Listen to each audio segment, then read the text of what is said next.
Dito nag-ano tayo ng isang integer variable na may name na n at binigyan ito ng value na 5. Kumbaga, ang n ang ating control variable na kumbaga nagsasabi sa laki ng hourglass.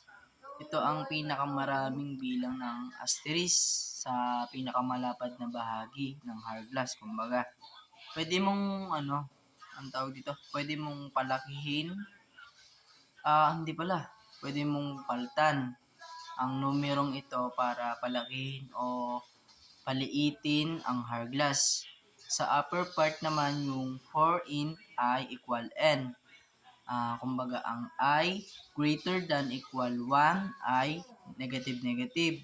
Kumbaga, ito ang outer loop para sa itaas ng bahagi ng hourglass. Tapos sa int I equal n, integer variable na ay binigyan ng value na n, yung 5, yun na sinasabi. Kung kita nyo naman, ang I ay kumakatawan sa row na ginagawa.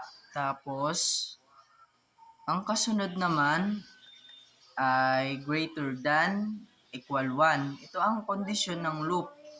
Magpapatuloy ang loop hanggat ang I ay mas malaki o katumbas ng katumbas na ng 1. Pagtapos nun, ang binabawasan nito, kumbaga, ay ng 1.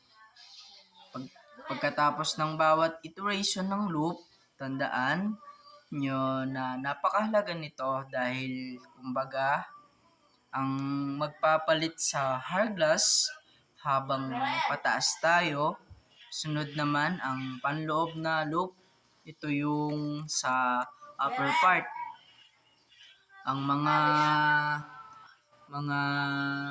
loop na ito ay nested sa loop ng outer loop. Ibig sabihin,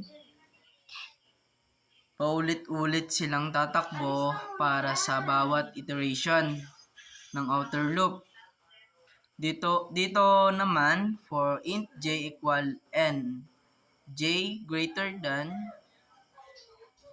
I, j equal.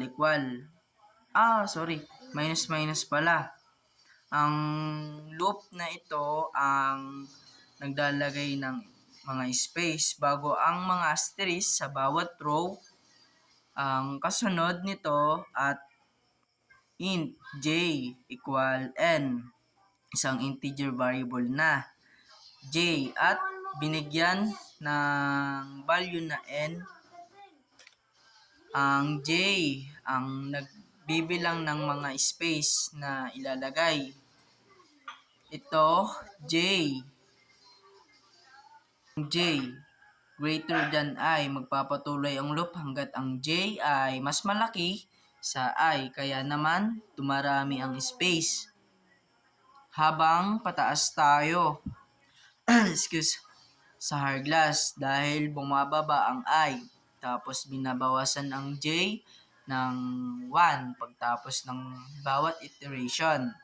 Dito sa console.writeLine, nagpiprint ito ng isang space. Kasunod nito, for int k equal 1, kung makikita nyo, ang loop na ito ang naglalagay ng mga asterisk sa row sa int k naman equal 1 sa int k equal 1, isang integer variable na k ang nagbibilang ng mga asterisk. Tapos sa k less than equal to asterisk I minus 1. Kumbaga, magpapatuloy ang loop hanggat ang k ay mas maliit o pantay na nung sumunod. Kumbaga, ito ang nagsisiguro ng symmetry kung tawagin. Ang magbabawas ng asterisk habang pataas tayo sa hourglass. Sunod kay K plus, dinadagdagan ang K ng 1 pagtapos ng bawat iteration. Tapos naman, tapos sa console.writeLine, nagpiprint ito ng isang asterisk. Tapos, console.writeLine, nagpapalit ito sa susunod na linya pagtapos ng bawat hilera. Kumbaga, sa sa mababang bahagi katulad ng paliwanag sa taas, pero pag pataas ang bilang at bumaba ang space. Ang ibabang bahagi ay halos kapareho lang ng itaas, pero baliktad ang pagtakbo ng outer loop, kaya magiging salamin ito ng itaas na bahagi at upang nakukumpleto ang hugis ng hourglass.